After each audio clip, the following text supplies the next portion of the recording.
Good morning students. आत्मकथ्य को पढ़ रहे थे हम लोग। जयशंकर प्रसाद की कविता आत्मकथ्य। शुरू करते हैं फिर से एक बार। आगे की पंक्तियां इस प्रकार हैं। कहा, मिला कहाँ वह सुख जिसका मैं स्वप्न देख कर जाग गया, आलिंगन में आते आते मुस्किया कर जो भाग गया। जिसके अरुण कपोलों की मतवाली सुंदर छाया में अनुरागिनी उषा लेती थी निज सुहाग मधुमाया में। उसकी स्मृति पाथेय बनी है थके पथिक की पंथा की, सीवन को उधेड़ कर देखोगे क्यों मेरी कंथा की। इन पंक्तियों के द्वारा कवि जयशंकर प्रसाद जो है सो कहते हैं कि मैं अपनी स्मृतियों में ही रहना चाहता हूं और उन स्मृतियों को वे किसी से बांटना नहीं चाहते हैं। कहा कि ये स्मृतियां जो हैं सो हमारे आगे के जीवन के लिए सहारा हैं। इन पंक्तियों में कवि की व्यथा जो है सो स्पष्ट दिखती है। कहा उन्होंने कि मिला कहाँ वह सुख जिसका मैं स्वप्न देख कर जाग गया, आलिंगन में आते आते मुस्किया कर जो भाग गया। स्वप्न में सुख देखकर जागा, स्वप्न में सुख को देखा और फिर जाग गया। स्वप्न में सुख को देखा और फिर जाग गया। जागा तो पाया कि वास्तव में यह स्वप्न ही था, वास्तविकता नहीं थी। वास्तविकता से बहुत दूर थे जयशंकर प्रसाद। इसीलिए कहा कि आलिंगन में आते आते मुस्किया कर जो भाग गया। उसे समेटना चाहा, उस सुख को समेटना चाहा, उस सुख को समेटना चाहा, लेकिन वह मुस्कुरा करके भाग गया।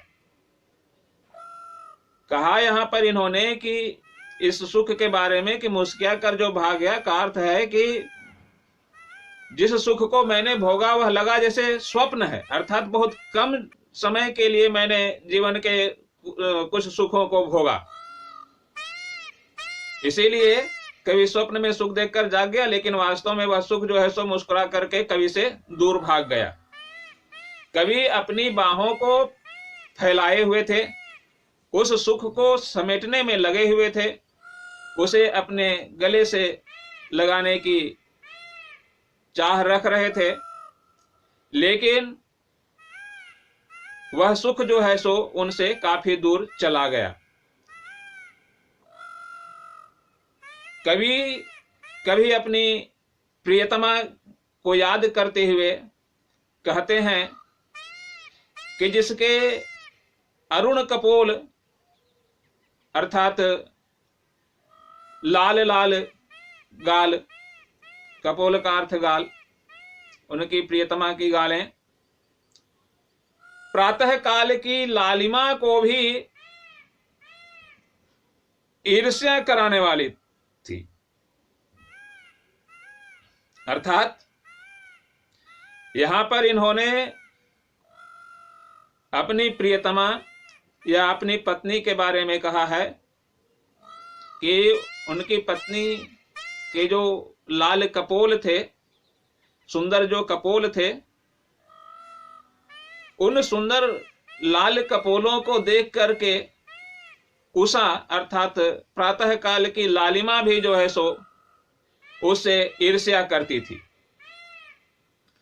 और आज उसकी स्मृति ही जयशंकर प्रसाद के इस जीवन पथ का पाथेय बनी हुई है, अर्थात सहारा बनी हुई है। अपनी प्रियतमा की स्मृतियों को उन्होंने अपने आगे के जीवन के लिए सहारा बनाया है।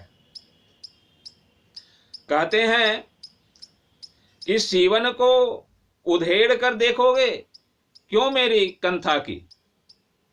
सीवन जिसे वे अपने हृदय में छिपाए हुए हैं, जिसे लोगों के सामने वे प्रकट नहीं करना चाहते हैं, उसके बारे में कहते हैं। किनसे कहते हैं? जिन्होंने उन्हें आत्मकथा लिखने के लिए कहा है उनसे कहते हैं कि तुम क्यों मेरी पुरानी गुदड़ी को, उसके सीवन को उधेड़ कर देखना चाहते हो? मेरे हृदय में क्या छिपा हुआ है, ऐसा देखने की इच्छा क्यों है? अर्थात मुझे उन स्मृतियों में जीने दो, क्योंकि मैं नहीं चाहता हूं कि मैं उन स्मृतियों को लोगों के सामने प्रकट करूं। उनको जानकर मैं जब उन स्मृतियों को फिर से कुरेदूंगा, अर्थात उन्हें याद करूंगा, तो मेरे हृदय को दुख होगा और मैं उन स्मृतियों को फिर से याद नहीं करना चाहता हूं। इसीलिए कहा कि उसकी स्मृति पाथेय बनी है थके पथिक की पंथा की।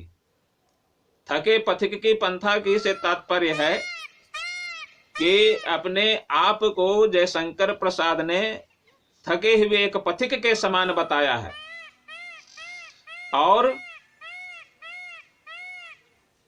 उस थके हुए पथिक को आगे जीवन के रास्ते को तय करने के लिए जो सहारा चाहिए, वह सहारा उन्होंने बनाया है अपने प्रियतम की स्मृतियों को, अर्थात अपनी प्रियतम के स्मृतियों को याद करके अपने जीवन के आगे के रास्ते को वे तय करना चाहते हैं। और कहते हैं कि तुम क्यों मेरी इन पुरानी बातों को, पुरानी स्मृतियों को, जिसे मैंने अपने हृदय में छुपा करके रखा है, उसे उधेड़ना चाहते हो, अर्थात उसे कुरेदना चाहते हो। उसे मत कुरेदो, उन स्मृतियों के साथ मुझे जीने दो। मैं उन स्मृतियों के साथ अपने शेष जीवन को जीना चाहता हूं। ऐसा यहां पर कवि जयशंकर प्रसाद जो हैं सो कहते हैं कि वे अपनी प्रियतमा की पुरानी स्मृतियों को, अर्थात प्रियतमा के साथ बिताए हुए सुख के क्षण को, जो बहुत कम समय के लिए था, उन क्षणों को वे अपने जीवन के पथ के लिए पाथेय बना करके, अर्थात सहारा बना करके उसे आगे ले जाना चाहते हैं, अर्थात अपने जीवन को आगे ले जाना चाहते हैं। कवि जो है जयशंकर प्रसाद, उनको आशंका है इस बात की कि कहीं ऐसा ना हो कि कथा जो सुनेगा, अर्थात आत्मकथा जो सुनेगा, वह उसकी स्मृतियों को उधेड़ करके देखेगा। स्वाभाविक है, आत्मकथा लिखेंगे तो अपनी स्मृतियों को तो लोगों के सामने प्रकट करना ही है। और इससे क्या होगा? इससे होगा क्या कि उनके सुख दुख के या उनके जीवन में जो क्या विपरीत परिस्थितियां आई, लोग उसकी भी जो है सो समीक्षा करेंगे।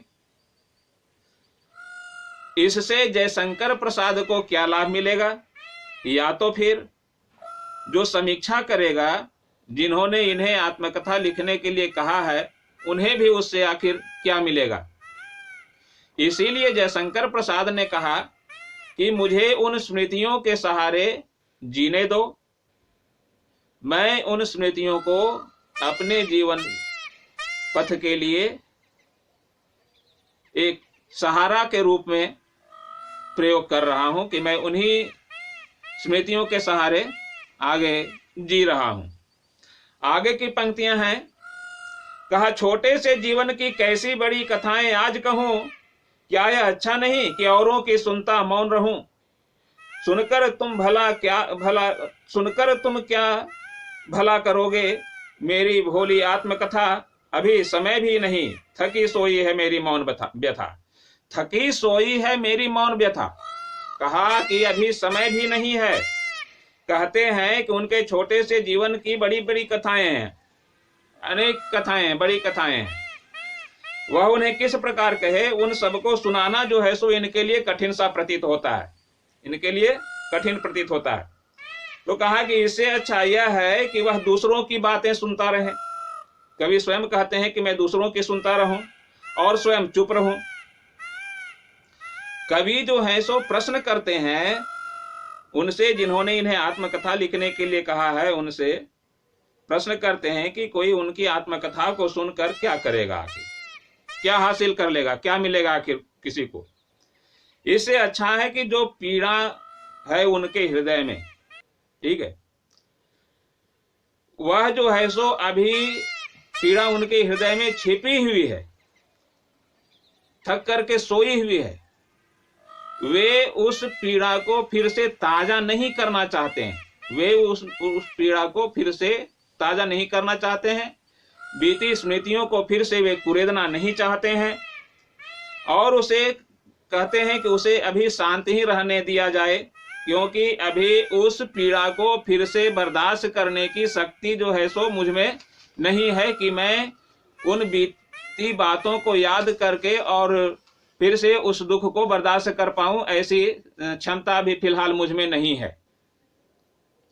कवि जो हैं जयशंकर प्रसाद सो इन पंक्तियों के द्वारा अपने मन की पीड़ा को व्यक्त करते हैं, अपने मन की पीड़ा को व्यक्त करते हैं।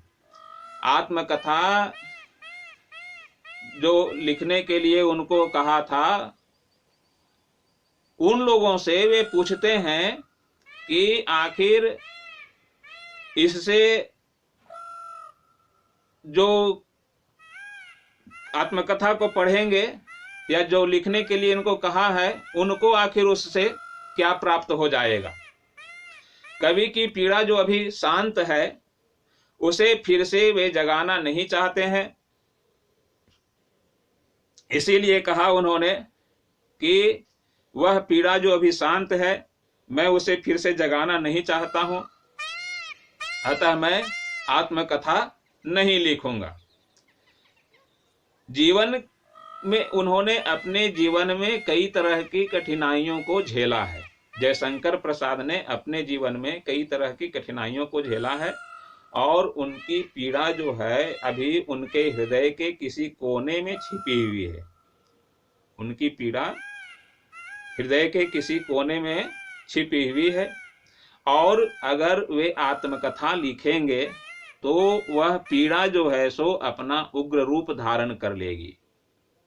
अर्थात आत्मकथा लिखेंगे का अर्थ है कि जीवन की स्मृतियों को फिर से कुरेदेंगे, और जब जीवन की स्मृतियों को कुरेदेंगे तो वे सुख भरे क्षण को याद करके फिर दुखी होंगे।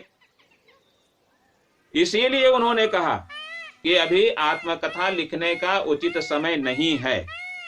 क्या कहा उन्होंने कि अभी आत्मकथा लिखने का उचित समय नहीं है। यहां पर जयशंकर प्रसाद जो है सो बड़ी विनम्रता के साथ कहते हैं लोगों से कि मेरी जो मौन व्यथा है, अर्थात मेरे हृदय में जो दुख है, जो अभी मौन है, जो अभी छिपा हुआ है, दुख जो छिपा हुआ है, मैं उसे कुरेदना नहीं चाहता हूं, मैं फिर से उसे जगाना नहीं चाहता हूं। ठीक है फ्रेंड्स, आज के लिए इतना ही। फिर मिलते हैं अगले वीडियो में। धन्यवाद।